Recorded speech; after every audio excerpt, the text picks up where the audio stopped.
ಓಂ ಶಾಂತಿ. ಬಾಬಾರವರ ಜ್ಞಾನದ ಗಂಗೆಯಲ್ಲಿ ಮೀಯಲು ಸಿದ್ಧರಿದ್ದೀರಾ? ಶಿವವಾಣಿ ಚಾನೆಲ್ನ ಇಂದಿನ ಈ ವಿಶೇಷ ಸಂಚಿಕೆಗೆ ನಿಮ್ಮೆಲ್ಲರಿಗೂ ಪ್ರೀತಿಯ ಸ್ವಾಗತ. ಬಾಬಾರವರು ನಮಗಾಗಿ ನೀಡುವ ಪ್ರತಿದಿನದ ಮುರಳಿ ಕೇವಲ ಮಾತುಗಳಲ್ಲ, ಅವು ನಮ್ಮ ಜೀವನದ ದಾರಿದೀಪ. ಇಂದಿನ ದಿನನಿತ್ಯದ ಮುರಳಿ ಮಂಥನದ ಮೂಲಕ ನಾವು ಸ್ವಯಂ ಪರಿವರ್ತನೆಯ ಹಾದಿಯಲ್ಲಿ ಒಂದು ಹೆಜ್ಜೆ ಮುಂದೆ ಸಾಗೋಣ. ಬನ್ನಿ, ಇಂದಿನ ಮಧುರ ಮಹಾವಾಕ್ಯಗಳನ್ನು ಆಲಿಸೋಣ. ಒಮ್ಮೆ ಒಬ್ಬ ಚಕ್ರವರ್ತಿ ಇರ್ತಾನೆ. ಅಖಂಡ ಸಾಮ್ರಾಜ್ಯದ ಒಡೆಯ ಅವನು. ಆದ್ರೆ ಯಾವುದೋ ಕಾರಣದಿಂದ ಆತನಿಗೆ ತನ್ನ ನೆನಪಿನ ಶಕ್ತಿನೇ ಸಂಪೂರ್ಣವಾಗಿ ಹೊರಟೋಗುತ್ತೆ. ತಾನೊಬ್ಬ ರಾಜ, ತನಗೆ ಅಪಾರವಾದ ಸಂಪತ್ತಿದೆ ಅನ್ನೋ ಸ್ಮೃತಿನೇ ಅವನಿಗೆ ಇರೋದಿಲ್ಲ. ತಾನು ಕೇವಲ ಒಬ್ಬ ಭಿಕಾರಿ ಅಂತ ದೃಢವಾಗಿ ನಂಬಿ ಹರಿದ ಕೊಳೆಯಾದ ಬಟ್ಟೆಗಳನ್ನ ಧರಿಸಿ ರಸ್ತೆಯಲ್ಲಿ ತುತ್ತು ಅನ್ನಕ್ಕಾಗಿ ಬೇಡ್ತಾ ಅಲೆದಾಡ್ತಿರ್ತಾನೆ. ಅರೆ, ಅಂದ್ರೆ ತನ್ನದೇ ರಾಜ್ಯದಲ್ಲಿ ತಾನು ಭಿಕಾರಿಯಾಗಿ? ಹೌದು. ಎಲ್ಲಿಲ್ಲದ ದುಃಖ, ದಾರಿದ್ರ್ಯ ಮತ್ತೆ ಸದಾ ಒಂದು ರೀತಿಯ ಅಭದ್ರತೆ ಅವನನ್ನ ಕಾಡ್ತಾ ಇರುತ್ತೆ. ಹೀಗಿರುವಾಗ ಅವನನ್ನ ಬಹಳ ಹಿಂದಿನಿಂದ ಬಲ್ಲ ಆಪ್ತನೊಬ್ಬ ಬಂದು ಆತನ ಹೆಗಲ ಮೇಲೆ ಕೈಯಿಟ್ಟು ಅತಿ ಪ್ರೀತಿಯಿಂದ ಆತನ ನಿಜವಾದ ಸ್ಥಿತಿ ಮತ್ತೆ ಆ ರಾಜಮನೆತನದ ನೆನಪನ್ನ ಮಾಡ್ಕೊಡ್ತಾನೆ. ನೀನು ಯಾರೆಂದು ಕನ್ನಡಿಯ ಮುಂದೆ ನಿಂತು ನೋಡು, ಈ ಹರಿದ ಬಟ್ಟೆ ನಿನ್ನದಲ್ಲ, ನೀನು ಈ ಇಡೀ ರಾಜ್ಯದ ಮಾಲೀಕ ಅಂತ ಎಚ್ಚರಿಸ್ತಾನೆ. ಆ ಕ್ಷಣ ಆ ಚಕ್ರವರ್ತಿಯ ಒಳಗಾಗುವ ಜಾಗೃತಿ ಎಂಥಾದಿರ್ಬೋದು ಅಂತ ಒಮ್ಮೆ ಊಹಿಸಿ. ಓಹೋ, ಆ ಜಾಗೃತಿಯ ಕ್ಷಣ ನಿಜಕ್ಕೂ ರೋಮಾಂಚನಕಾರಿಯಾದದ್ದು. ಇನ್ಗೊತ್ತಾ, ಆಳವಾಗಿ ಗಮನಿಸಿದರೆ ಆ ಕಥೆಯಲ್ಲಿರೋ ಕಳೆದುಹೋದ ರಾಜ ಬೇರೆ ಯಾರೂ ಅಲ್ಲ, ಅದು ನಾವೇ ಆಗಿದ್ದೀವಿ. ನಮ್ಮೆಲ್ಲರ ಪ್ರಸ್ತುತ ಜೀವನ ಕೂಡ ಅಕ್ಷರಶಃ ಇದೇ ಸ್ಥಿತಿಯಲ್ಲಿದೆ ಅಲ್ವಾ? ಅಕ್ಷರಶಃ ಸರಿ. ನಾವು ಕೂಡ ಅದೇ ರೀತಿ ಮರ್ತಿದ್ದೀವಿ. ಹೌದು, ನಾವು ಈ ದೇಹಭಾನ ಅನ್ನೋ ಭ್ರಮೆಯಲ್ಲಿ ಸಂಪೂರ್ಣವಾಗಿ ಕಳೆದು ಹೋಗಿದ್ದೀವಿ. ನಾನು ಈ ವಿನಾಶಿ ಶರೀರ, ಈ ಲೌಕಿಕ ಸಂಬಂಧಗಳು ಮಾತ್ರ ನನ್ನವು, ಸಮಾಜದಲ್ಲಿರೋ ಈ ಸಣ್ಣ ಹುದ್ದೆನೇ ನನ್ನ ಅಸ್ತಿತ್ವ ಅನ್ನೋ ಅಹಂಕಾರ ಮತ್ತೆ ಮಮಕಾರದ ಹರಿದ ಬಟ್ಟೆಗಳನ್ನ ನಾವೇ ಬಿಗಿಯಾಗಿ ತಪ್ಕೊಂಡಿದ್ದೀವಿ. ನಿಜ. ಆ ಹರಿದ ಬಟ್ಟೆಗಳನ್ನೇ ನಾವೆಲ್ಲ ರೇಷ್ಮೆ ಬಟ್ಟೆ ಅಂತ ಭ್ರಮೆ ಪಡ್ತಾ ಇದ್ದೀವಿ. ಖಂಡಿತ, ನಾವು ನಮ್ಮ ಮೂಲ ಸತ್ಯ ಸ್ವರೂಪವನ್ನೇ ಮರೆತುಬಿಟ್ಟಿದ್ದೀವಿ. ಆದರೆ ಇದೀಗ ಆ ಪರಮಪಿತ ಶಿವಬಾಬಾ ಅವರು ಸೃಷ್ಟಿಯ ಅಂತ್ಯದಲ್ಲಿ ಬಂದು ನಮಗೆ ಆ ನೈಜ ಸ್ಮೃತಿಯನ್ನ ಮರುಕಳಿಸ್ತಾ ಇದ್ದಾರೆ. ನಮ್ಮ ಮೂಲ ಸ್ವರೂಪ ಶಾಂತಿ, ನಾವು ವಿಶ್ವದ ಮಾಲೀಕರಾಗಿದ್ವಿ ಅನ್ನೋ ಅರಿವಿನ ದೀಪವನ್ನ ಮತ್ತೆ ಬೆಳಗಿಸ್ತಾ ಇದ್ದಾರೆ. ನಾವು ಒಳಗಿನಿಂದ ಎಷ್ಟೊಂದು ಕಳೆದು ಹೋಗಿದ್ವಿವಿ ಅನ್ನೋದನ್ನ ಬಾಬಾ ಅವರು ಇವತ್ತು ಬಹಳ ನೇರವಾಗಿ ಎಚ್ಚರಿಸ್ತಾ ಇದ್ದಾರೆ. ಮಧುರ ಮಕ್ಕಳೇ, ನೀವು ರಾವಣನ ಮತದಂತೆ ತಂದೆಯ ನಿಂದನೆ ಮಾಡಿದಿರಿ, ಆದ್ದರಿಂದ ಭಾರತವು ಕವಡೆಯಂತಾಯಿತು. ಈಗ ಅವರನ್ನು ಅರಿತು ನೆನಪು ಮಾಡಿರಿ, ಆಗ ಧನವಂತರಾಗಿ ಬಿಡುತ್ತೀರಿ. ಇಲ್ಲಿ ಕವಡೆಯಂತಾಯ್ತು ಅನ್ನೋ ಪದ ಬಹಳ ಮಾರ್ಮಿಕವಾಗಿದೆ. ಹೌದು. ಕವಡೆಯಂದ್ರೆ ಹೊರಗಿನಿಂದ ನೋಡ್ಲು ಬಹಳ ಹೊಳಪಾಗಿರುತ್ತೆ, ಆದ್ರೆ ಒಳಗಡೆ ಸಂಪೂರ್ಣವಾಗಿ ಖಾಲಿಯಾಗಿರುತ್ತೆ. ನಮ್ಮ ಇಂದಿನ ಬದುಕಿನ ವಾಸ್ತವ ಕೂಡ ಇದೆ ಅಲ್ವಾ? ಹೊರಗಿನಿಂದ ನಾವು ಎಷ್ಟೇ ದೊಡ್ಡ ಮನೆ ಕಟ್ಟಿರಬಹುದು, ವಾಹನಗಳನ್ನ ಹೊಂದಿರಬಹುದು, ಆದ್ರೆ ಒಳಗಿನಿಂದ ಒಂದು ರೀತಿಯ ಅತೃಪ್ತಿ, ಭಯ ಮತ್ತೆ ಖಾಲಿ ಭಾವ ನಮ್ಮನ್ನ ಕಾಡ್ತಾನೇ ಇರುತ್ತೆ. ಖಂಡಿತ. ಈ ಆಂತರಿಕ ಖಾಲಿಭಾವಕ್ಕೆ ಮೂಲ ಕಾರಣನೇ ಆ ರಾವಣನ ಮತ. ರಾವಣನ ಮತ ಅಂದ್ರೆ ಬೇರೇನೂ ಅಲ್ಲ, ನಮ್ಮೊಳಗಿನ 5 ವಿಕಾರಗಳು: ಕಾಮ, ಕ್ರೋಧ, ಲೋಭ, ಮೋಹ ಮತ್ತು ಅಹಂಕಾರ. ನಾವು ಈ ವಿಕಾರಗಳ ಅಡಿಯಾಳಾಗಿ ಇವೇ ನಮ್ಮ ಮೂಲ ಸ್ವಭಾವ ಅಂತ ಒಪ್ಕೊಂಡ್ಬಿಟ್ಟಿದೀವಿ. ಹೌದು. ಯಾರಾದ್ರೂ ಕೋಪ ಮಾಡ್ಕೊಂಡ್ರೆ ನಾನು ಮನುಷ್ಯ, ಕೋಪ ಬರೋದು ಸಹಜ ಅಂತ ನಮ್ಮ ವಿಕಾರಗಳನ್ನ ನಾವೇ ಸಮರ್ಥಿಸ್ಕೊಳ್ತೀವಿ. ಆ ಸಮರ್ಥನೇನೇ ಪರಮಾತ್ಮನ ನಿಂದನೆ. ಯಾಕಂದ್ರೆ ತಂದೆ ನಮ್ಮನ್ನ ದೇವತೆಗಳನ್ನಾಗಿ ಮಾಡಿದ್ರೋ, ಆದ್ರೆ ನಾವು ನಮ್ಮನ್ನ ವಿಕಾರಿಗಳನ್ನಾಗಿ ಮಾಡ್ಕೊಂಡ್ವಿ. ಆದರೆ ಶಿವಬಾಬಾ ವಿವರಿಸ್ತಾರೆ, ಪರಮಾತ್ಮನ ಯಾದ್ ನಮ್ಮನ್ನ ಮತ್ತೆ ಆಂತರಿಕವಾಗಿ ಸಂಪನ್ನರನ್ನಾಗಿಸುತ್ತೆ. ಆ ಯಾದ್ ಮತ್ತೆ ಆಚರಣೆಗಳ ನಡುವಿನ ವ್ಯತ್ಯಾಸದ ಬಗ್ಗೆನೇ ಇಂದಿನ ಮುರಳಿಯಲ್ಲಿ ಒಂದು ಬಹಳ ಗಹನವಾದ ಪ್ರಶ್ನೆ ಇದೆ. ಏಣಿಯ ಚಿತ್ರದಲ್ಲಿ ಯಾವ ಅದ್ಭುತ ರಹಸ್ಯವು ಸಮಾವೇಶವಾಗಿದೆ? ಅದಕ್ಕುತ್ತರ ಹೀಗಿದೆ: ಅರ್ಧಕಲ್ಪ ಭಕ್ತಿಯ ನೃತ್ಯ ಮತ್ತು ಇನ್ನರ್ಧಕಲ್ಪ ಜ್ಞಾನದ ನೃತ್ಯವಾಗಿದೆ. ಯಾವಾಗ ಭಕ್ತಿಯ ನೃತ್ಯವಾಗುವುದೋ ಆಗ ಜ್ಞಾನ ಇರೋದಿಲ್ಲ, ಮತ್ತು ಜ್ಞಾನದ ನೃತ್ಯವಿದ್ದಾಗ ಭಕ್ತಿ ಇರೋದಿಲ್ಲ. ಅರ್ಧಕಲ್ಪ ರಾವಣನ ಪ್ರಾಲಬ್ಧವಾಗಿದೆ, ಇನ್ನರ್ಧಕಲ್ಪ ನೀವು ಮಕ್ಕಳು ಪ್ರಾಲಬ್ಧವನ್ನ ಭೋಗಿಸ್ತೀರಿ. ಈ ಗುಹ್ಯ ರಹಸ್ಯವು ಏಣಿಯ ಚಿತ್ರದಲ್ಲಿ ಸಮಾವೇಶವಾಗಿದೆ. ನೋಡಿ, ಇಲ್ಲಿ ಲೌಕಿಕ ಜಗತ್ತಿನ ನಂಬಿಕೆಗೆ ತದ್ವಿರುದ್ಧವಾದ ಒಂದು ಮಾತಿದೆ. ನಾವು ಸಾಮಾನ್ಯವಾಗಿ ಏನಂದ್ಕೊಳ್ತೀವಿ ಅಂದ್ರೆ, ನಾವು ಭಕ್ತಿ ಮಾಡಿದಷ್ಟು ನಮ್ಗೆ ಜ್ಞಾನ ಬರುತ್ತೆ, ಎರಡೂ ಜೊತೆಯಾಗೇ ಸಾಗುತ್ತೆ ಅಂತ. ಹೌದು, ಎಲ್ರೂ ಹಾಗೆ ಅನ್ಕೊಳ್ಳೋದು. ಆದ್ರೆ ಬಾಬಾ ಹೇಳ್ತಾರೆ ಇವೆರಡೂ ಒಟ್ಟಿಗೆ ಇರೋದಕ್ಕೆ ಸಾಧ್ಯನೇ ಇಲ್ಲ ಅಂತ. ಇದು ಹೇಗೆ ಸಾಧ್ಯ? ಭಕ್ತಿ ಮತ್ತೆ ಜ್ಞಾನ ಪರಸ್ಪರ ವಿರುದ್ಧ ದಿಕ್ಕಿನ ಚಲಿಸುವ ಪ್ರಕ್ರಿಯೆಗಳಾ? ಏನ್ ಗೊತ್ತಾ, ಲೌಕಿಕ ಮನಸ್ಥಿತಿಗೂ ಮತ್ತೆ ಈ ಈಶ್ವರೀಯ ಜ್ಞಾನಕ್ಕೂ ಇರೋ ದೊಡ್ಡ ವ್ಯತ್ಯಾಸನೇ ಇದು. ಭಕ್ತಿ ಮಾರ್ಗದಲ್ಲಿ ನಾವ್ಯಾವಾಗ್ಲೂ ಕೇಳುವವರ ಬೇಡುವವರ ಸ್ಥಾನದಲ್ಲಿರ್ತೀವಿ. ಅಲ್ಲಿ ನಾನು ಪಾಪಿ, ನಾನು ನೀಚ, ನನಗೇನೂ ತಿಳಿದಿಲ್ಲ, ದಯಪಾಲಿಸು ಅನ್ನೋ ದೈನ್ಯತೆಯ ಭಾವನೆ ಇರುತ್ತೆ. ಹೌದು, ಕೇವಲ ವಿಧಿವಿಧಾನಗಳು, ಆಚರಣೆಗಳು ಇರುತ್ತೆ ಅಲ್ವಾ? ಖಂಡಿತ. ಭಗವಂತ ಯಾರು, ಅವನ ಆಕಾರ ಏನು, ಅವನಿಗೂ ನಮಗೂ ಇರೋ ಸಂಬಂಧ ಏನು ಅನ್ನೋ ಯಥಾರ್ಥ ಅರಿವು ಅಲ್ಲಿರೋದಿಲ್ಲ. ಅದಕ್ಕಾಗಿಯೇ ಶಿವಬಾಬಾ ವಿವರಿಸ್ತಾರೆ, ಸತ್ಯಯುಗ ಮತ್ತೆ ತ್ರೇತಾಯುಗದಲ್ಲಿ ಭಕ್ತಿ ಅನ್ನೋದೇ ಇರೋದಿಲ್ಲ. ಯಾಕಂದ್ರೆ ಅಲ್ಲಿ ಆತ್ಮ ಸಂಪೂರ್ಣವಾಗಿ ಜ್ಞಾನದ ಪ್ರಾಲಬ್ಧವನ್ನ ಅಂದ್ರೆ ನಿಜವಾದ ಸುಖಶಾಂತಿಯನ್ನ ಅನುಭವಿಸ್ತಾ ಇರುತ್ತೆ. ಒಬ್ಬ ರಾಜ ತನ್ನ ಸಿಂಹಾಸನದ ಮೇಲೆ ಕೂತಾಗ ತನಗೆ ಭಿಕ್ಷೆ ನೀಡುವಂತ ಬೇಡೋದಕ್ಕೆ ಸಾಧ್ಯನಾ? ಖಂಡಿತ ಸಾಧ್ಯವಿಲ್ಲ. ಜ್ಞಾನ ನಮ್ಮನ್ನ ರಾಜರನ್ನಾಗಿಸುತ್ತೆ. ಅಂದ್ರೆ ದ್ವಾಪರ ಯುಗದಿಂದ ಯಾವಾಗ ಭಕ್ತಿ ಶುರುವಾಗುತ್ತೋ ಆಗ ನಾವು ನಮ್ಮ ಆಂತರಿಕ ಶಕ್ತಿಯನ್ನ ಕಳ್ಕೊಳ್ಳೋದಕ್ಕೆ ಶುರು ಮಾಡ್ತೀವಿ. ಇದುವೇ ಆ ಇಳಿಯುವ ಕಲೆಯ ಆರಂಭ. ಹೌದು, ಬಾಬಾ ಬಹಳ ಮಾರ್ಮಿಕವಾಗಿ ಹೇಳ್ತಾರೆ, ಆದಿಸನಾತನ ದೇವಿ ದೇವತಾ ಧರ್ಮದ ಗ್ಲಾನಿ ಶುರುವಾಗೋದೇ ಇಲ್ಲಿಂದ.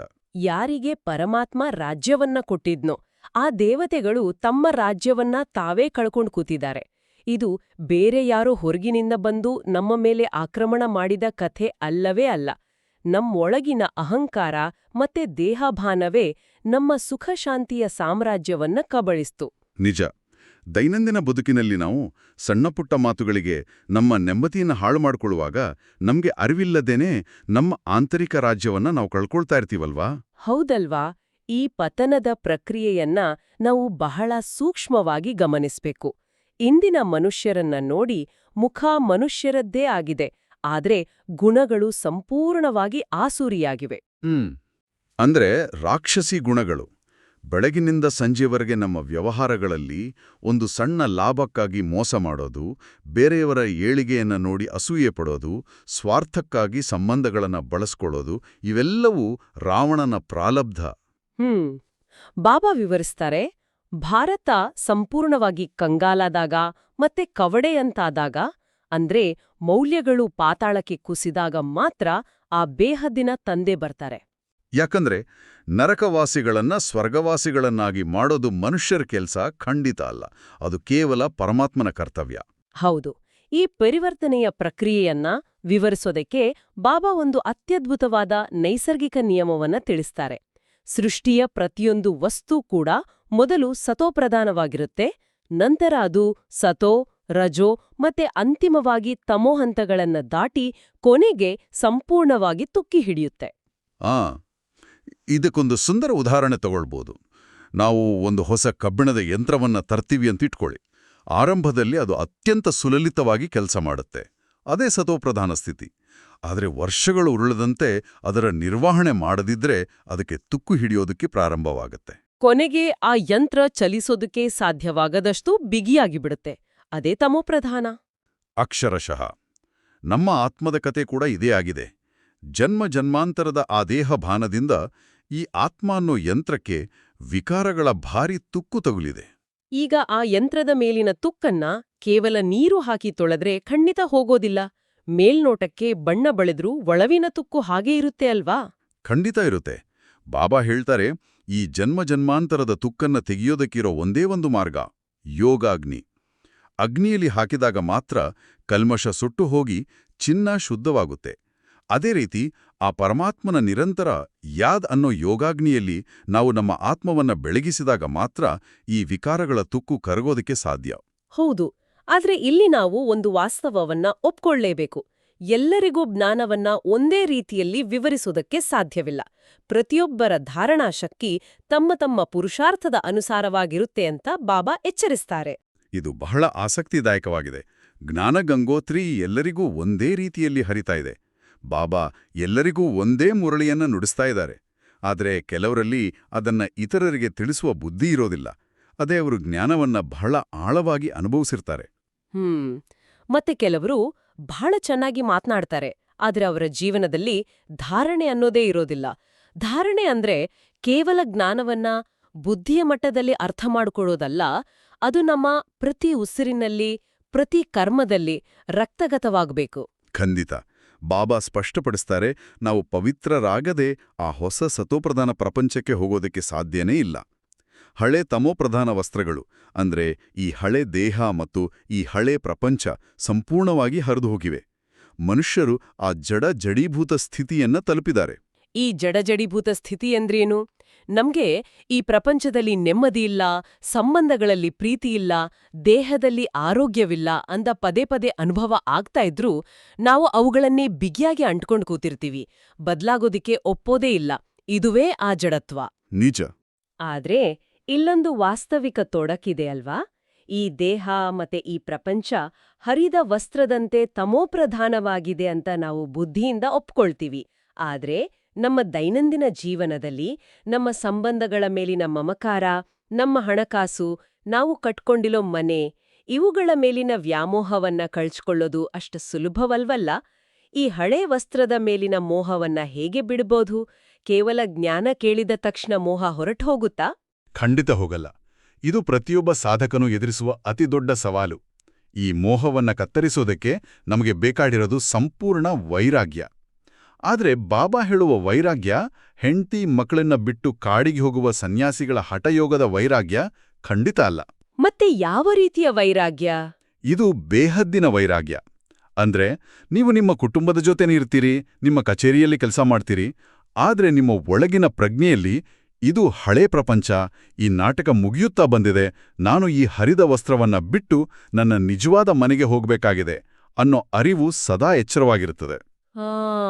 ಕಮಲದ ಹೂವು ಕೆಸರಿನಲ್ಲಿದ್ರೂ ಅದಕ್ಕೆ ಅಂಟ್ಕೊಳ್ಳೋದಿಲ್ವೋ? ಹಾಗೇ ಇರೋದಲ್ವಾ? ಅಕ್ಷರಶಃ ಗೀತೆಯ ನೈಜ ಅರ್ಥದ ಮರೆವು ಆಗಿರೋದೇ ಇಲ್ಲಿ. ನಾವು ಶರೀರವಲ್ಲ, ಅಶರೀರಿ ಆತ್ಮರೋ ಅನ್ನೋ ಅರಿವು ಮರೆತೋಗಿದ್ರಿಂದಲೇ ಭಗವಂತನೇ ಸ್ವತಃ ಬಂದು ಸದ್ಗತಿ ನೀಡ್ಬೇಕಾದ ಅನಿವಾರ್ಯತೆ ಸೃಷ್ಟಿಯಾಯಿತು. ಗೀತೆಯ ಮರವಿನ ಬಗ್ಗೆ ಹೇಳುವಾಗ ಬಾಬಾ ಒಂದು ಅಗಾಧವಾದ ಗುಟ್ಟನ್ನ ರಟ್ಟು ಮಾಡ್ತಾರೆ. ಬ್ರಹ್ಮ ಮತ್ತೆ ಬ್ರಾಹ್ಮಣರ ರಾತ್ರಿ ಮುಗಿದು ಈಗ ಹಗಲು ಪ್ರಾರಂಭವಾಗುವ ಅದ್ಭುತ ರಹಸ್ಯವೇ ಈ ಜ್ಞಾನ. ಹೌದು. ಭಕ್ತಿಯ ಅಂಧಕಾರದ ರಾತ್ರಿ ಮುಗಿದು ಜ್ಞಾನದ ಸೂರ್ಯೋದಯವಾಗ್ತಾ ಇದೆ.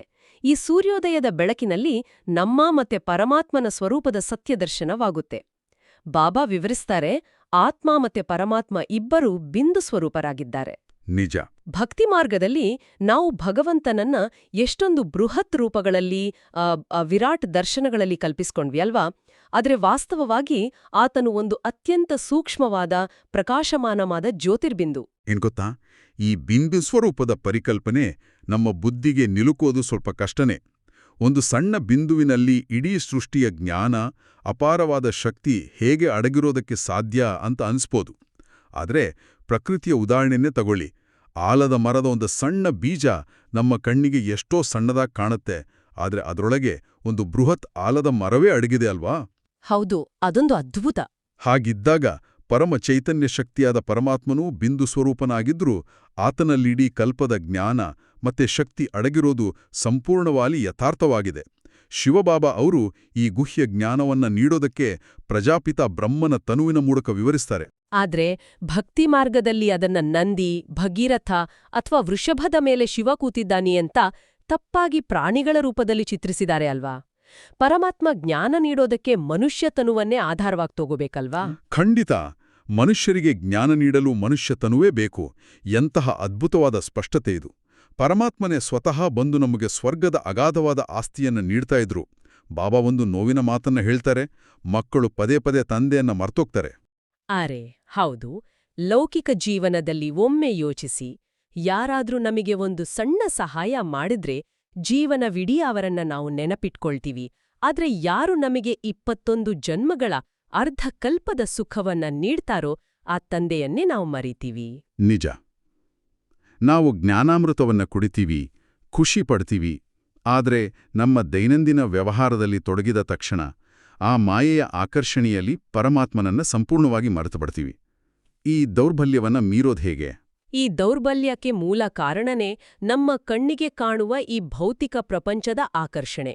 ನಾವು ಕಣ್ಣಿನಿಂದ ನೋಡುವ, ಕಿವಿಯಿಂದ ಕೇಳುವ ವಿಷಯಗಳಿಗೆ ಬಹಳ ಬೇಗ ಆಕರ್ಷಿತರಾಗ್ತೀವಿ. ಆದ್ರೆ ಪರಮಾತ್ಮ ಅದೃಶ್ಯನಾಗಿದ್ದಾನೆ, ಬಿಂದು ಸ್ವರೂಪನಾಗಿದ್ದಾನೆ. ಆದ್ದರಿಂದ ಆತನ ನೆನಪು ನಿರಂತರವಾಗಿರೋದಕ್ಕೆ ಬಹಳ ಆಳವಾದ ಪುರುಷಾರ್ಥ ಬೇಕು. ಇದಕ್ಕೆ ಬಾಬಾ ನೀಡುವ ಒಂದೇ ಒಂದು ಮಹಾಮಂತ್ರ ಮನ್ಮನಾಭವ. ಅಂದ್ರೆ ನಿನ್ನ ಮನಸ್ಸನ್ನ ನನ್ನತ್ತ ಮಾತ್ರ ಕೇಂದ್ರೀಕರಿಸು, ಬುದ್ಧಿಯೋಗವನ್ನ ತಂದೆ ಜೊತೆ ಜೋಡಿಸು.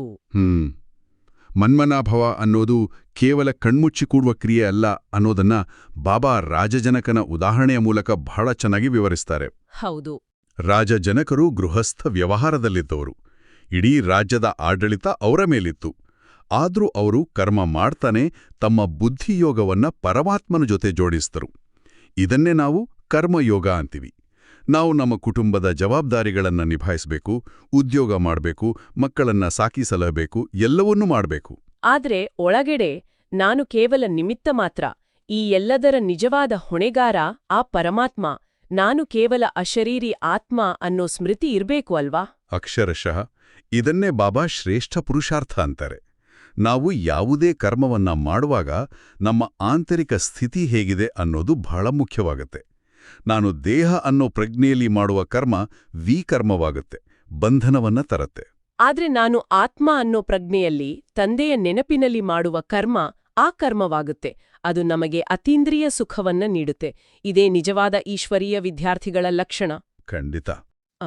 ಈ ಅಗಾಧವಾದ ಗಹನವಾದ ಮಂಥನದ ನಂತರ ನಮ್ಮ ಆತ್ಮದ ತಂದೆ ಆ ಪ್ರೀತಿಯ ಸಾಗರನ ಮಾತುಗಳನ್ನ ಈಗ ನಾವು ಯಾವುದೇ ವಿಶ್ಲೇಷಣೆಯಿಲ್ಲದೆ ಯಥಾವತ್ತಾಗಿ ಸಂಪೂರ್ಣ ಗೌರವ ಮತ್ತೆ ಪ್ರೀತಿಯಿಂದ ಆಲಿಸೋಣ. ಮಧುರಾತಿ ಮಧುರ, ಅಗಲಿ ಹೋಗಿ ಮರಳಿ ಸಿಕ್ಕರುವ ಮಕ್ಕಳ ಪ್ರತಿ ಮಾತಾಪಿತಾ ಬಾಬ್ದಾದರವರ ನೆನಪು, ಪ್ರೀತಿ ಹಾಗೂ ಸುಪ್ರಭಾತ. ಆತ್ಮಿಕ ಮಕ್ಕಳಿಗೆ ಆತ್ಮಿಕ ತಂದೆಯ ನಮಸ್ತೆ.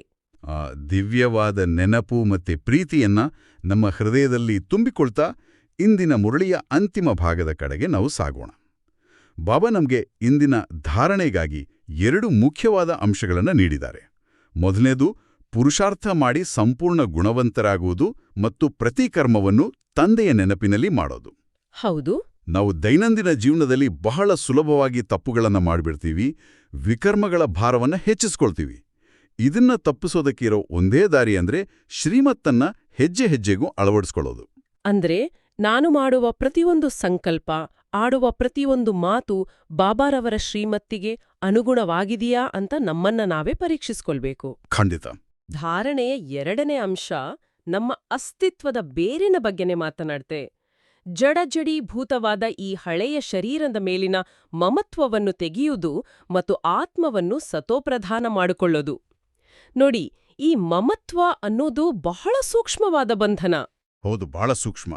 ನಾವು ಎಷ್ಟೋ ಬಾರಿ ಜ್ಞಾನದ ಬಗ್ಗೆ ಮಾತನಾಡ್ತೀವಿ, ಆದ್ರೆ ನಮ್ಮ ದೇಹಕ್ಕೆ ಒಂದು ಸಣ್ಣ ಕಾಯಿಲೆ ಬಂದ್ರೆ ಅಥವಾ ಯಾರಾದ್ರೂ ನಮ್ಮ ರೂಪವನ್ನ ಟೀಕಿಸಿದ್ರೆ ನಾವು ತಕ್ಷಣ ಕುಸಿದ್ಬೀಳ್ತೀವಿ. ನನ್ನ ದೇಹ, ನನ್ನ ಆರೋಗ್ಯ, ನನ್ನ ಸೌಂದರ್ಯ ಅನ್ನೋ ಈ ಅತಿಯಾದ ಕಾಳಜಿನೇ ಮಮಕಾರ. ದೇಹ ಕೇವಲ ಒಂದು ಉಪಕರಣ, ನಾವು ಅದನ್ನ ಬಳಸುವ ಚೈತನ್ಯ ಶಕ್ತಿ. ಈ ಉಪಕರಣ ಒಂದಲ್ಲ ಒಂದು ದಿನ ನಾಶವಾಗಲೇಬೇಕು ಅನ್ನೋ ಕಟು ಸತ್ಯವನ್ನ ಪ್ರತಿದಿನ ಅರಿತುಕೊಳ್ಳೋದೇ ಈ ಮಮತ್ವದ ಬಂಧನದಿಂದ ನಮ್ಮನ್ನ ಬಿಡಿಸುತ್ತೆ. ಈ ಮಮತ್ವವನ್ನ ಕಳಚಿಕೊಂಡಾಗ ನಮಗೆ ಸಿಗುವ ಬಹುಮಾನವೇನು ಗೊತ್ತಾ? ಅದೇ ಬಾಬಾ ಇಂದು ನಮಗೆ ನೀಡಿರುವ ವರದಾನ, ಸದಾ ಅತೀಂದ್ರಿಯ ಸುಖದ ಅನುಭೂತಿ ಮಾಡುವಂತಹ ಅಟಲ ಅಖಂಡ ಸ್ವರಾಜ್ಯ ಅಧಿಕಾರಿ ಭವ. ಓಹೋ, ಅಟಲ ಅಖಂಡ ಸ್ವರಾಜ್ಯ ಅಧಿಕಾರಿ. ಹೌದು. ಒಬ್ಬ ಸ್ವರಾಜ್ಯ ಅಧಿಕಾರಿಯ ಲಕ್ಷಣಗಳೇನು ಅನ್ನೋದನ್ನ ನಾವು ಆಳವಾಗಿ ಮಂಥನ ಮಾಡಬೇಕು. ಅಟಲ ಮತ್ತೆ ಅಖಂಡ ಸ್ವರಾಜ್ಯ ಅಂದ್ರೆ ತನ್ನ ಸ್ವಂತ ಮನಸ್ಸು, ಬುದ್ಧಿ ಮತ್ತು ಸಂಸ್ಕಾರಗಳ ಮೇಲಿನ, ತನ್ನೆಲ್ಲ ಕರ್ಮೇಂದ್ರಿಯಗಳ ಮೇಲಿನ ಸಂಪೂರ್ಣ ಆಡಳಿತ. ಲೌಕಿಕ ಜಗತ್ತಿನಲ್ಲಿ ಜನರು ಬೇರೆಯವರನ್ನ ನಿಯಂತ್ರಿಸೋದಕ್ಕೆ ಪ್ರಯತ್ನಿಸ್ತಾರೆ, ಆದರೆ ತಮ್ಮ ಕೋಪದ ಮೇಲೇನೆ ಅವರಿಗೆ ನಿಯಂತ್ರಣ ಇರೋದಿಲ್ಲ. ಖಂಡಿತ. ಯಾವಾಗ ನಮಗೆ ತಂದೆಯ ಆಸ್ತಿಯ ಮೇಲೆ ಸಂಪೂರ್ಣ ಅಧಿಕಾರವಿರುತ್ತೋ ಆಗ ನಮ್ಮೊಳಗೆ ಅಗಾಧವಾದ ಸಂಕಲ್ಪ ಶಕ್ತಿ ಜಾಗೃತವಾಗುತ್ತೆ. ಲೌಕಿಕ ಜಗತ್ತಿನ ಯಾವುದೇ ಆಕರ್ಷಣೆ ಅಥವಾ ಸವಾಲುಗಳು ನಮ್ಮನ್ನ ವಿಚಲಿತಗೊಳಿಸೋದಿಲ್ಲ. ಆಗ ಸಹಜವಾಗಿಯೇ ಇಂದ್ರಿಯಗಳನ್ನ ಮೀರಿದ ಅತೀಂದ್ರಿಯ ಸುಖದ ಅನುಭೂತಿಯಾಗತ್ತೆ. ಈ ಸ್ವರಾಜ್ಯವನ್ನು ಕಸಿದುಕೊಳ್ಳುವ ದೊಡ್ಡ ಶತ್ರು ಯಾವುದು ಅನ್ನೋದನ್ನ ಇಂದಿನ ಸ್ಲೋಗನ್ ಬಹಳ ಸ್ಪಷ್ಟವಾಗಿ ಎಚ್ಚರಿಸುತ್ತೆ. ಎಲ್ಲಿ ನನ್ನದೆನ್ನುವುದು ಬರುತ್ತದೆಯೋ ಅಲ್ಲಿ ಬುದ್ಧಿಯು ತಿರುಗಾಟವಾಗುತ್ತದೆ. ದೈನಂದಿನ ಜೀವನದಲ್ಲಿ ಈ ಒಂದು ವಾಕ್ಯದ ಸತ್ಯತೆಯನ್ನ ನಾವು ಹೆಜ್ಜೆ ಹೆಜ್ಜೆಗೂ ಕಾಣ್ತೀವಿ. ನಿಜ ಅಲ್ವಾ? ಹೌದು. ವ್ಯವಹಾರದಲ್ಲಿ ನನ್ನ ವಿಚಾರ, ಮನೆಯಲ್ಲಿ ನನ್ನ ನಿರ್ಧಾರ, ನನ್ನ ಸ್ಥಾನ, ನನ್ನ ಗೌರವ, ಹೀಗೆ ನನ್ನದು ಅನ್ನೋ ಅಹಂಕಾರ ಬಂದ ತಕ್ಷಣ ಅದನ್ನು ರಕ್ಷಿಸಿಕೊಳ್ಳುವ ಆತಂಕ ಶುರುವಾಗುತ್ತೆ. ಯಾರಾದ್ರೂ ನಮ್ಮ ಆ ನನ್ನದು ಅನ್ನೋ ಕಲ್ಪನೆಗೆ ಧಕ್ಕೆ ತಂದ್ರೆ ನಮ್ಮ ಮಾನಸಿಕ ಶಾಂತಿ ಕದರುತ್ತೆ, ಬುದ್ಧಿ ಅಲೆದಾಡೋದಕ್ಕೆ ಶುರುವಾಗುತ್ತೆ. ರಾತ್ರಿ ನಿದ್ದೆನೇ ಬರೋದಿಲ್ಲ. ಹೌದು, ಈ ಮಾನಸಿಕ ಅಲೆದಾಟದಿಂದ ಪಾರಾಗೋದಕ್ಕೆ ನನ್ನದೆನ್ನುವುದು ಏನೂ ಇಲ್ಲ, ನಾನು ಕೇವಲ ನಿಮಿತ್ತ, ಎಲ್ಲವೂ ಆ ಪರಮಾತ್ಮನದು ಅನ್ನೋ ಭಾವನೆ ನಮ್ಮನ್ನ ಸದಾ ಹಗುರಾಗಿ ಮತ್ತೆ ನಿಶ್ಚಿಂತೆಯಾಗಿಡುತ್ತೆ. ಈ ನಿಶ್ಚಿಂತೆಯ ಸ್ಥಿತಿಯನ್ನೇ ಕಾಪಾಡಿಕೊಳ್ಳೋದಕ್ಕೆ ಬಾಬಾ ನಮಗೆ ಇಂದಿನ ಅವ್ಯಕ್ತ ಸೂಚನೆಯನ್ನ ನೀಡಿದ್ದಾರೆ. ಸದಾ ಅಚಲ, ಅಡೋಲ, ಈಕರಸ ಸ್ಥಿತಿಯ ಅನುಭವ ಮಾಡಿ. ನಮ್ಮ ಸುತ್ತಮುತ್ತಲಿನ ಪರಿಸ್ಥಿತಿಗಳು ಸದಾ ಬದಲಾಗ್ತಾನೇ ಇರುತ್ತೆ. ಲೌಕಿಕ ಜೀವನದಲ್ಲಿ ಆರ್ಥಿಕ ನಷ್ಟವಾಗಬಹುದು, ಪ್ರೀತಿಪಾತ್ರರು ಅಗಲಬಹುದು, ಅಪಮಾನಗಳಾಗಬಹುದು, ಕಾಯಿಲೆ ಬರಬಹುದು. ಇವೆಲ್ಲವೂ ನಾಟಕದ ದೃಶ್ಯಗಳು. ಆದ್ರೆ ಈ ಬಿರುಗಾಳಿಯ ನಡುವೆಯೂ ನಮ್ಮ ಆಂತರಿಕ ಸ್ಥಿತಿ ಅಜಲವಾಗಿರಬೇಕು. ವಿನಾಶಿ ಧನ ಮತ್ತೆ ಲೌಕಿಕ ಪದವಿಗಳು ಕೇವಲ ಕ್ಷಣಿಕ ಖುಷಿಯನ್ನ ನೀಡುತ್ತೆ, ಮತ್ತೆ ಅದನ್ನ ಕಳ್ಕೊಂಡಾಗ ಅಪಾರ ದುಃಖವನ್ನ ನೀಡುತ್ತೆ. ಆದ್ರೆ ಬಾಬಾ ನೀಡಿದ ಅವಿನಾಶಿ ಜ್ಞಾನದ ಖಜಾನೆಗಳ ನೆನಪಿನಲ್ಲಿದ್ದಾಗ, ಏಕರಸ ಸ್ಥಿತಿಯಲ್ಲಿರುವಾಗ ನಮಗೆ ಸದಾಕಾಲದ ಅವಿನಾಶಿ ಖುಷಿಯ ಪ್ರಾಪ್ತಿಯಾಗುತ್ತೆ. ಈಗ ಈ ಎಲ್ಲ ಅಮೂಲ್ಯವಾದ ರತ್ನಗಳನ್ನ ಕೇವಲ ಬುದ್ಧಿಯ ಮಟ್ಟದಲ್ಲಿ ಉಳಿಸಿಕೊಳ್ಳದೆ ನಮ್ಮ ಆತ್ಮದಲ್ಲಿ ಆಳವಾಗಿ ಇಳಿಸಿಕೊಳ್ಳೋದಕ್ಕೆ ಕೆಲವು ನಿಮಿಷಗಳ ಕಾಲ ನಾವು ಸಂಪೂರ್ಣ ಶಾಂತಾವಸ್ಥೆಗೆ ಹೋಗೋಣ. ನಮ್ಮ ಭೌತಿಕ ಪ್ರಪಂಚದ ಗದ್ದಲಗಳನ್ನ, ನಮ್ಮೆಲ್ಲ ಲೌಕಿಕ ಯೋಚನೆಗಳನ್ನ ಬದಿಗಿಟ್ಟು ನಮ್ಮ ಆಂತರಿಕ ಪ್ರಪಂಚದ ಕಡೆಗೆ ಪ್ರಯಾಣ ಬೆಳೆಸೋಣ. ನಮ್ಮ ದೇಹವನ್ನ ಸಂಪೂರ್ಣವಾಗಿ ಸಡಿಲಗೊಳಿಸೋಣ, ಮನಸ್ಸಿನ ಓಟವನ್ನ ನಿಲ್ಲಿಸಿ ಶಾಂತಗೊಳಿಸೋಣ. ನಮ್ಮ ಸಂಪೂರ್ಣ ಗಮನವನ್ನ ಭ್ರೂಕುಟಿಯ ಮಧ್ಯದಲ್ಲಿ ಕೇಂದ್ರೀಕರಿಸೋಣ. ನಾನು ಈ ಮಣ್ಣಿನ ವಿನಾಶಿ ಶರೀರವಲ್ಲ, ನಾನು ಅತ್ಯಂತ ಪ್ರಕಾಶಮಾನವಾದ, ಶುದ್ಧವಾದ, ಚೈತನ್ಯಶೀಲವಾದ ಜ್ಯೋತಿರ್ಬಿಂದು, ಒಂದು ಸುಂದರವಾದ ಮಿನುಗುವ ನಕ್ಷತ್ರ. ನನ್ನ ಮೂಲ ಸ್ವರೂಪ ಶಾಂತಿ, ಪರಮಶಾಂತಿ. ಆ ಬೇಹದ್ದಿನ ತಂದೆ ಜ್ಞಾನಸೂರ್ಯ ಪರಮಜ್ಯೋತಿ ಶಿವಬಾಬಾರವರಿಂದ ಶುದ್ಧವಾದ, ದಿವ್ಯವಾದ, ಶಕ್ತಿಶಾಲಿ ಬೆಳಕಿನ ಕಿರಣಗಳು ನೇರವಾಗಿ ನನ್ನ ಮೇಲೆ ಬೀಳುತ್ತಿವೆ. ನಾನು ಆ ಯೋಗಾಗ್ನಿಯಲ್ಲಿ ಸಂಪೂರ್ಣವಾಗಿ ಮುಳುಗಿದ್ದೇನೆ. ನನ್ನೊಳಗಿನ ಜನ್ಮಾಂತರದ ಕಾಮ, ಕ್ರೋಧ, ಅಹಂಕಾರದ ತುಕ್ಕು ಆ ಅಗ್ನಿಯಲ್ಲಿ ಸಂಪೂರ್ಣವಾಗಿ ಭಸ್ಮವಾಗುತ್ತಿದೆ. ನಾನು ಸಂಪೂರ್ಣ ಪವಿತ್ರ, ಶುದ್ಧ, ಸತೋಪ್ರಧಾನ್ಕಾತ್ಮನಾಗುತ್ತಿದ್ದೇನೆ. ನನಗೆ ಈ ಹಳೆಯ ತಮೋಪ್ರಧಾನ ಶರೀರದ ಮೇಲೆ ಯಾವುದೇ ಮಮಕಾರವಿಲ್ಲ. ಈ ಹಳೆಯ ಪ್ರಪಂಚದೊಂದಿಗೆ ನನ್ನ ಯಾವ ಬಂಧನವೂ ಇಲ್ಲ. ನಾಟಕ ಮುಗಿಯುತ್ತಿದೆ, ನಾನು ಮನೆಗೆ ಮರಳುವ ಸಮಯ ಸನ್ನಿಹಿತವಾಗಿದೆ. ನಾನು ಅಟಲ ಅಖಂಡ ಸ್ವರಾಜ್ಯ ಅಧಿಕಾರಿ. ನನ್ನ ಮನಸ್ಸು, ಬುದ್ಧಿ ಮತ್ತು ಸಂಸ್ಕಾರಗಳು ಸಂಪೂರ್ಣವಾಗಿ ನನ್ನ ನಿಯಂತ್ರಣದಲ್ಲಿವೆ. ನನ್ನದು ಎನ್ನುವ ಎಲ್ಲಾ ಭ್ರಮೆಗಳು ಕರಗಿ ಹೋಗಿವೆ. ನಾನೊಬ್ಬ ನಿಮಿತ್ತ ಮಾತ್ರ, ಧರ್ಮದರ್ಶಿ, ಕೇವಲ ಬಾಬಾ ಮತ್ತು ನಾನು ಮಾತ್ರ. ನನ್ನ ಈ ಅಚಲ, ಅಡೋಲ, ಏಕರಸ ಸ್ಥಿತಿಯು ಸದಾ ಕಾಲಕ್ಕೂ ಹೀಗೆಯೇ ಇರಲಿ. ಓಂ ಶಾಂತಿ. ಈ ಅದ್ಭುತವಾದ ಶಾಂತಿಯ ಹಗುರವಾದ ಅನುಭೂತಿಯೊಂದಿಗೆ ಇಂದಿನ ನಮ್ಮ ಈ ಆಳವಾದ ಜ್ಞಾನ ಮಂಥನವನ್ನ ನಾವು ಇಲ್ಲಿಗೆ ಪೂರ್ಣಗೊಳಿಸ್ತಾ ಇದ್ದೀವಿ. ದಿನವಿಡೀ ಪ್ರತಿ ಹೆಜ್ಜೆಯಲ್ಲೂ, ಪ್ರತಿಯೊಂದು ಕರ್ಮದಲ್ಲೂ ಆ ಪರಮಪಿತನ ಯಾದ್ ಮತ್ತೆ ಆ ಮನ್ಮನಾಭವ ಸ್ಥಿತಿಯನ್ನ ಜಾಗೃತವಾಗಿ ಕಾಪಾಡಿಕೊಳ್ಳೋಣ. ಇಂದು ಲೌಕಿಕ ಕೆಲಸಗಳಲ್ಲಿ ತೊಡಗಿರುವಾಗ ಅಥವಾ ಪ್ರಯಾಣ ಮಾಡ್ತಾ ಇರುವಾಗ ಕೇವಲ ಒಂದೇ ಒಂದು ಕ್ಷಣ ಎಲ್ಲವನ್ನೂ ನಿಲ್ಲಿಸಿ ಒಳಮುಖವಾಗಿ ಗಮನಿಸೋಣ. ನನ್ನದು ಅನ್ನೋ ಭಾವನೆ ನಮ್ಮೊಳಗೆ ಎಷ್ಟು ಸೂಕ್ಷ್ಮವಾಗಿ ಅಡಗಿ ಕುಳಿತಿದೆ. ಯಾರದೋ ಒಂದು ಮಾತಿಗೆ ಮನಸ್ಸಿಗೆ ಬೇಸರ ಆದ್ರೆ ಅಲ್ಲಿ ನನ್ನ ಅಹಂಕಾರ ಘಾಸಿಗೊಂಡಿದ್ಯಾ ಅಂತ ತಕ್ಷಣ ಪರಿಶೀಲಿಸೋಣ. ಆ ಒಂದು ಕ್ಷಣದ ಎಚ್ಚರಿಕೆ, ಆ ಅರಿವು ನಮ್ಮನ್ನ ಈ ದೇಹಭಾನದ ಭ್ರಮೆಯಿಂದ ಮತ್ತು ಅಲೆದಾಟದಿಂದ ಹೇಗೆ ಬಿಡುಗಡೆ ಮಾಡುತ್ತೆ ಅನ್ನೋದನ್ನ ಇಂದು ಸ್ವತಃ ಪ್ರಯೋಗ ಮಾಡಿ ಅನುಭವಿಸೋಣ. ಇಂದಿನ ಈ ಜ್ಞಾನದ ಮಾತುಗಳು ನಿಮ್ಮ ದಿನವನ್ನು ಪವಿತ್ರವಾಗಿಸಲಿ ಎಂದು ಆಶಿಸುತ್ತೇವೆ. ಹಿರಿಯರು ಹೇಳಿದಂತೆ, ಕೇಳುವುದು ಸುಲಭ, ಮಂಥನ ಮಾಡುವುದು ಶ್ರೇಷ್ಠ. ಪ್ರತಿದಿನ ಹೀಗೆಯೇ ಬಾಬಾರವರ ಮಧುರ ಮಹಾವಾಕ್ಯಗಳನ್ನು ಆಲಿಸಲು ಮತ್ತು ಜೀವನದಲ್ಲಿ ಅಳವಡಿಸಿಕೊಳ್ಳಲು ಮರೆಯಬೇಡಿ. ನಿಮಗೆ ಈ ವಿಡಿಯೋ ಇಷ್ಟವಾಗಿದ್ದರೆ ದಯವಿಟ್ಟು ಲೈಕ್ ಮಾಡಿ ಮತ್ತು ನಿಮ್ಮ ಆತ್ಮೀಯರೊಂದಿಗೆ ಶೇರ್ ಮಾಡಿ. ಇಂತಹ ದಿನನಿತ್ಯದ ಮುರಳಿ ಮಂಥನಕ್ಕಾಗಿ ನಮ್ಮ ಶಿವವಾಣಿ ಚಾನೆಲ್ಗೆ ಈ ಕೂಡಲೇ ಸಬ್ಸ್ಕ್ರೈಬ್ ಆಗಿ. ಸದಾ ಖುಷಿಯಾಗಿರಿ, ಶಾಂತಿಯಿಂದರಿ. ಓಂ ಶಾಂತಿ.